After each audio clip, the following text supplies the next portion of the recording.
What's up investors, it's the Russian Dude.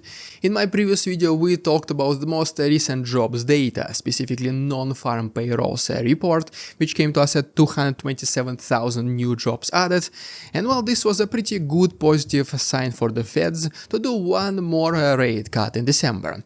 All the conclusions, once again, if you missed them, you can see in the previous video. It is a very short one, very hopefully informative, so once again pause this video, go ahead and watch the previous one, and so that you can have a full picture. But so yeah, after just thinking carefully and after listening to some other financial and economical experts, potentially this data, even though the number does sound great and in favor for the Feds to do the rate cut in December, potentially it might not be that optimistic.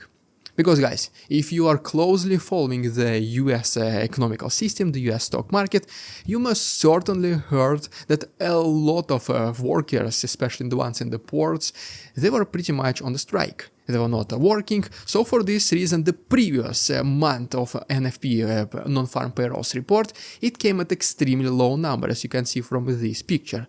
And then the next jobs added, it is potentially not the jobs added. Potentially these are the jobs resumed. Those workers who were on a strike, they came back after the strike was over. They came back to their jobs of places of employment and they resumed the work as usual.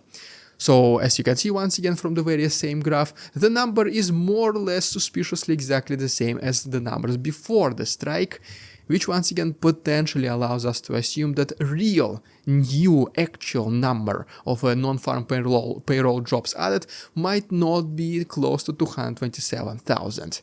Majority of experts think that the majority part, the biggest part, the major bulk of this number comes from those people who returned to work rather than they acquired a new employment opportunity. I'm personally assuming that we will only be able to see whether this is true or not in the next non-farm payroll report, which will most likely come to us in January, and if the number will be significantly lower, then those assumptions, those conclusions might potentially come up true. But as of right now, the Feds rely just on pure numbers as they are presented. They do not go into depth, they just accept this number as the ones which are real number. For this reason, the probability of a December rate cut, at least at the moment of recording this video, is estimated to be at approximately 86%.